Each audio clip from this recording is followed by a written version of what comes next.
Hello good evening friends and मेरे students.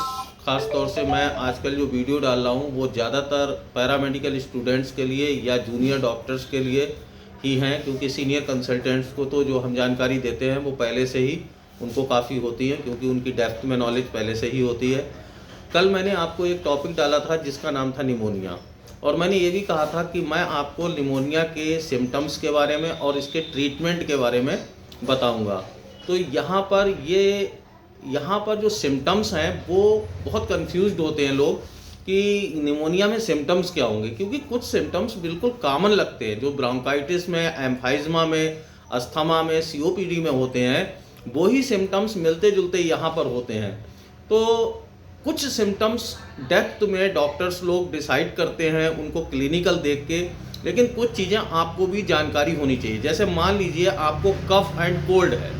अब cough cold के साथ अगर आपको सांस फूल रही है, तो कई बार लोगों को कमजोरी की वजह से जो सांस फूलती है वो चलते चलते फूलती है, लेकिन कुछ लोगों को लेटे लेटे भी सांस फूल रही है। मतलब खांसी के साथ में अगर लेटे लेटे सांस फूल रही है और आप अपने आप को बहुत टायर्ड महसूस कर रहे हैं, मतलब कमजोरी महसूस कर रहे हैं और आपको फीवर भी आ रहा है, तो ये सिम्टम्स फिर निमोनिया के लगभग मिलते जुलते होते हैं।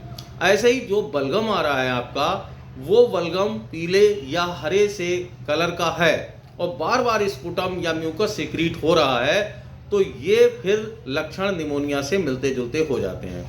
अब अगर शुरुआत में 2 दिन 3 दिन आपने कुछ अपनी तरफ से या छोटे मोटे आसपास के क्लिनिक से या आपको कोई फैमिली डॉक्टर मिल जाते हैं जो आपका ट्रीटमेंट करते रहते हैं, उनसे आप ले रहे हैं तो उसमें कोई बुराई नहीं है, कई बार वायरल होता है।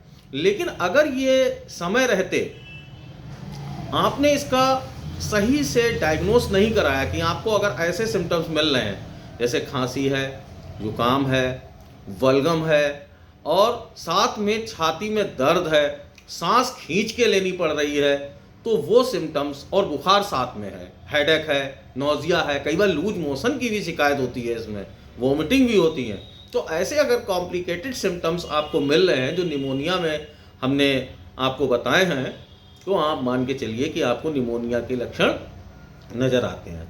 अब इसकी जो हम लोग क्लिनिकल पूरी डायग्नोस करते हैं उसका तरीका यही है, जब आप क्लिनिक में आते हैं या अच्छे हॉस्पिटल्स में जाते हैं तो डॉक्टर लोग आपका सबसे पहले एक्सरे करते हैं। उस एक्सरे में हमें पता लग जाता है कि कहाँ पर कौन सा डिलेशन है और कहाँ पर इसमें पैचेज बना हुआ है, राइट साइड में बना है या लेफ्ट साइड में बना है, मतलब लेफ्ट साइडेड निमोनिया है या राइट साइडेड निमोनिया है। हालांकि ऐसा नहीं है कि लेफ्ट साइड निमोनिया का ट्रीटमेंट अलग होगा और राइट साइड के निमोनिया का ट्रीटमेंट अलग होगा, लोअर लोब के निमोनिया का ट्रीटमेंट अलग होगा, अपर लोब का अलग होगा। हमें ये देखना है सीवियरिटी कितनी है। अगर मान लीजिए सीवियरिटी नहीं है तो हम फिर ओपीडी में भी ट्रीटमेंट कर सकते हैं, उसमें हम आपको एंटीबायोटिक का कोर्स और सपोर्टिव ट्रीटमेंट देते हैं। अब लोग पूछते हैं कि निमोनिया का ट्रीटमेंट हमें कितने दिन करना चाहिए, तो वो भी एक डिपेंड करता है कि निमोनिया के ट्रीटमेंट उसकी सीवियरिटी कितनी है। अगर हल्का फुल्का निमोनिया है तो हम कहते हैं 5 से 7 दिन एंटीबायोटिक का कोर्स करते हैं और सपोर्टिव ट्रीटमेंट देते हैं, तो वो निमोनिया ख़त्म हो जाता है। लेकिन थोड़ी सीवियरिटी अगर होती है तो फिर इसमें 2 हफ्ते से लेकर 4 हफ्ते तक का भी समय लग जाता है। और अगर मान लीजिए सांस लेने में बहुत ज़्यादा दिक्कत है तो फिर हमें हॉस्पिटलाइजेशन भी करना पड़ता है, और हॉस्पिटलाइजेशन में फिर हमें कई चीज़ें देखनी है कि भाई ऑक्सीजन लेवल पेशेंट का मेंटेन है या नहीं है, ऑक्सीजनेशन देते हैं, उसके शरीर के अंदर कहीं पानी की कमी तो नहीं है, क्योंकि बहुत से लोग जाड़ों में पानी भी कम पीते हैं, तो हमें हाइड्रेशन मेंटेन करना होता है, डिहाइड्रेटेड पेशेंट को हाइड्रेट करना पड़ता है। और फिर हम लोग फिजियोथेरेपिस्ट से उसकी चेस्ट फिजियोथेरेपी भी कराते हैं।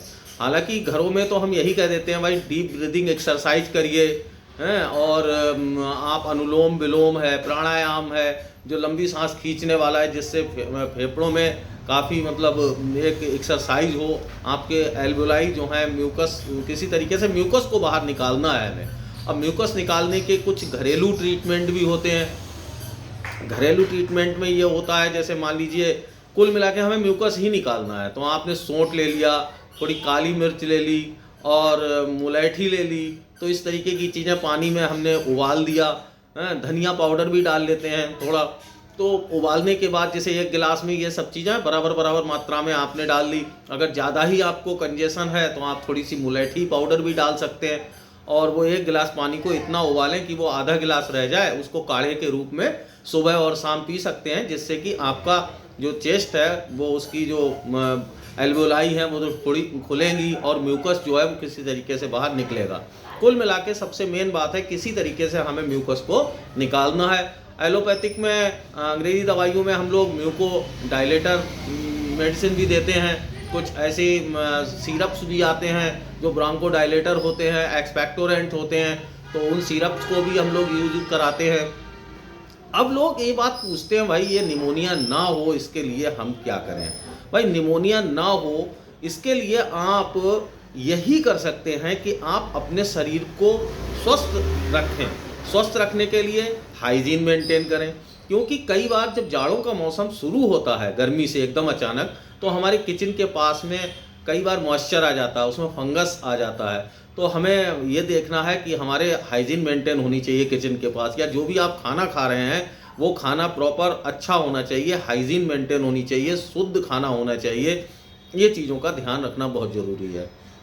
दूसरा, आपको अगर पहले से एलर्जी है, अस्थमा है, तो उसमें भी आपको प्रिकॉशंस लेना है कि भाई ऐसा खाना ना खाएं जो आपके लिए नुकसान कर रहा हो, जो खांसी कर रहा हो। जैसे बहुत से लोग क्या काम करते हैं कि कोल्ड से बचने के लिए हम बताते हैं, लेकिन वो कोल्ड ड्रिंक पी रहे हैं, प्रॉपर कपड़े नहीं पहन रहे हैं। सिर ढकना ज़रूरी है, अगर मान लीजिए ज़्यादा कोल्ड है तो आप सिर ढक के रखें, पैरों को ढक के रखें, गर्म कपड़े पहने, ये भी एक प्रिकॉशंस है।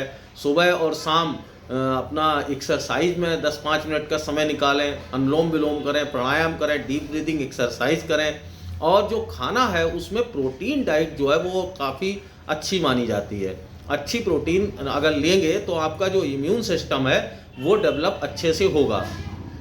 क्योंकि हमने ये देखा है कि आप लोग पूछते हैं कि निमोनिया किस उम्र के लोगों को होता है। ठीक है, आपको किताबों में हमने मेंशन करके बताया है कि निमोनिया आपका 2 साल से कम और 60-65 साल के उम्र से ज़्यादा लोगों को निमोनिया कॉमन होता है। क्यों कॉमन होता है? क्योंकि उनका इम्यून सिस्टम जो है वो वीक होता है, इम्यूनिटी पावर उनकी कम होती है, जिससे बैक्टीरिया जो है जल्दी उनके शरीर में और लंग्स में जो एल्वियोलाई है उसमें अपना घर बनाता है। लेकिन ये नहीं कह सकते हो आप कि 3 साल के बच्चे को निमोनिया नहीं होगा या 23 साल के लोगों को निमोनिया नहीं होगा। हो सकता है, क्यों? क्योंकि अगर उनका अच्छा खान पान नहीं है, स्मोकर्स हैं, या पहले से किसी बीमारी के चपेट में है, मान लीजिए डायबिटिक है, या HIV पॉजिटिव हैं, या मान लीजिए उनको पहले से कैंसरस की शिकायत आई है, चाहे प्राइमरी स्टेज क्यों ना हो, तो उसमें कई बार क्या होता है इम्यून सिस्टम काफ़ी वीक हो जाता है, उन लोगों को निमोनिया के चांसेस होते हैं। लेकिन जो लोग अपने आप को मेंटेन कर लेते हैं, चाहे उनको कोई बड़ी बीमारी भी हो, और अच्छा खाना खाते हैं, एक्सरसाइजेस करते हैं और अपने इम्यून सिस्टम को मेंटेन करते हैं, तो फिर इस निमोनिया से बचा जा सकता है। क्योंकि निमोनिया से बचना बहुत ज़रूरी है। कई बार ये फेटल हो जाती है, मतलब जानलेवा भी साबित होती है। अगर आप समय से ट्रीटमेंट ना कराएं तो ये निमोनिया फिर आपके दोनों फेफड़ों को कवर कर लेगी, बाइलेटरल निमोनिया हो जाएगा, पूरे फेफड़ों में आपको वो दिखाई देगा।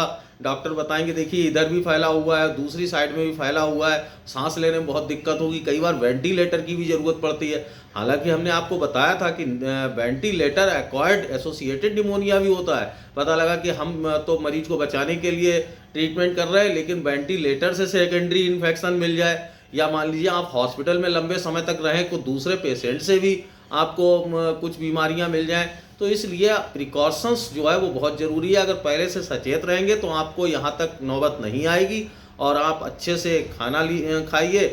अब लोग पूछते हैं भाई निमोनिया होता क्यों है, कैसे होता है? तो ये तो हम आपको कल भी बता चुके हैं कि निमोनिया जो है वो बैक्टीरियल इन्फेक्शन से भी है, वायरल इन्फेक्शन से भी है, फंगल इन्फेक्शन से भी है, और कुछ वो कहते हैं कि हमें मतलब निमोनिया क्यों हुआ है, हम तो सिंपल अपना काम करते हैं, एक्सरसाइजेज भी करते हैं, सब कुछ करते हैं। तो आप ये मत सोचिए कि निमोनिया अनजाने में भी हो जाता है। जैसे मान लीजिए कोई कैरोसिन है, अब उसकी फ्यूम्स इनहेल्ड कर रहे हैं, या डीजल की फ्यूम्स, ये एक बिल्कुल स्पेशल चीज़ हमने ढूंढ के लाए हैं, जो हमने पढ़ा है, देखा है, समझा है कि उस फ्यूम्स से भी आपके लंग्स में अगर इन्फेक्शन होगा, ब्रोंकाइटिस होगी, या मान लीजिए एम्फाइजमा होगा, तो वहाँ पर भी आपको निमोनिया होने के चांसेस होंगे, क्योंकि जहाँ इन्फेक्शन होता है वहाँ बैक्टीरिया अपना घर बनाने की पूरी कोशिश करता है। जैसे हमने आपको बताया न्यूमोकोकल बैक्टीरियाज हैं या रीनोवायरसेस हैं, ऐसे कई फंगस हैं जो आपको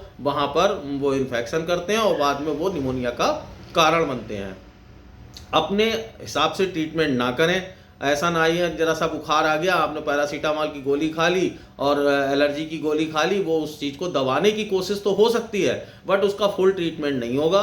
इसलिए आप अगर आपको ऐसी कोई शिकायतें हैं तो आप हमसे संपर्क कर सकते हैं। मैं डॉक्टर राजीव गुप्ता ब्रजलाल हॉस्पिटल में बैठता हूँ और वहाँ पर हमारे यहाँ चेस्ट फिजिशियन भी हैं, सीनियर डॉक्टर्स भी हैं। वहाँ पर एक्सरे भी किया जा सकता है और आपकी समय से डायग्नोसिस करके उसका प्रॉपर ट्रीटमेंट दिया जा सकता है और उस किसी भी आगे आने वाले कॉम्प्लिकेशंस, तो सबसे मेन चीज़ है, बचाया जा सकता है। नमस्कार दोस्तों, गुड नाइट।